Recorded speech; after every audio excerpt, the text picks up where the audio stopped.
So if you felt the shockwaves in the market yesterday, you're certainly not alone. What happened and how does this affect you? Hello, my name's Paul Carroll. I'm the CEO and founder of Avion Wealth, an elite wealth management firm here in Texas. Let's get some context. Yesterday, markets dropped about 3%. Large cap U.S. growth stocks as much as 4%. It's a pretty big hit for one day. What are the factors behind that? Well, primarily, the Fed indicated that it will only cut rates maybe twice in 2025.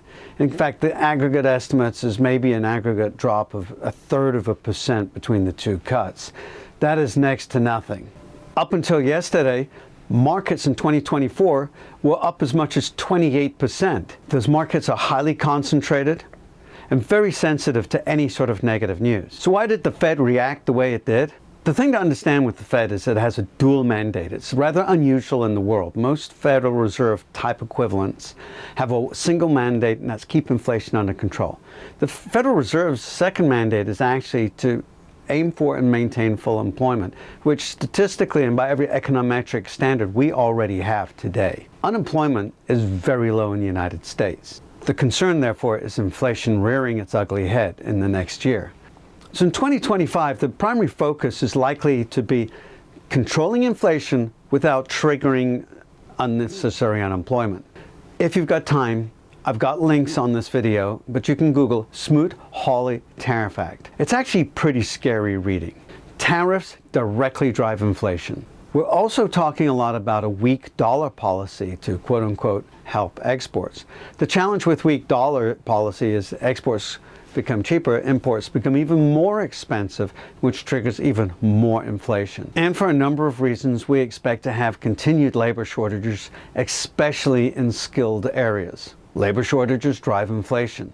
So there's a lot of reasons to fear inflation starting to climb. What's very interesting to me is a lot of the policy that's being discussed, and in fairness, ironically, the two parties have very similar economic policies.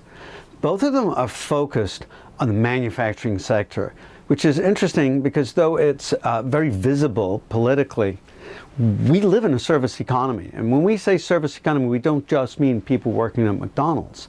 Consulting, technology, even software could be arguably considered service-based. So this is where our strengths are.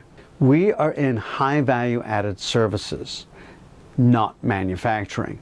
Policies that boost manufacturing are maybe not best directed to our strengths. The severity of the market's reaction to what frankly is unsurprising news suggests that there's a lot of naive retail investors out there with trigger fingers. We see high level of naive investor activity usually when markets are extremely expensive, as they are today.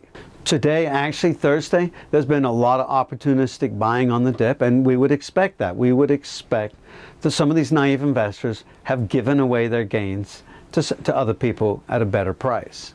From an academic or understanding perspective, we get the same lessons again and again. Markets overshoot. They overshoot short term, they overshoot long term. Arguably, the market overshot yesterday, short term, on the downside.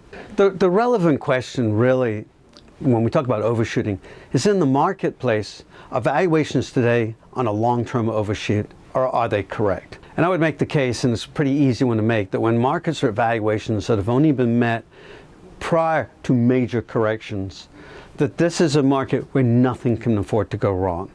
If anything goes wrong, the valuations are wrong, and then the market will correct painfully. What can you do about it? Well, this is why we build asset allocation models.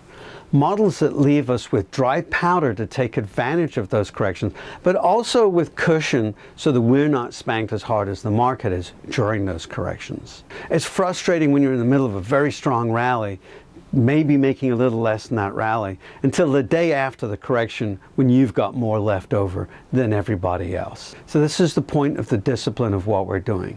Our job here is to improve risk-adjusted returns over time.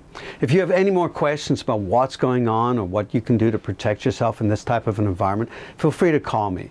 Meanwhile, we wish you the best of investment success. Thank you.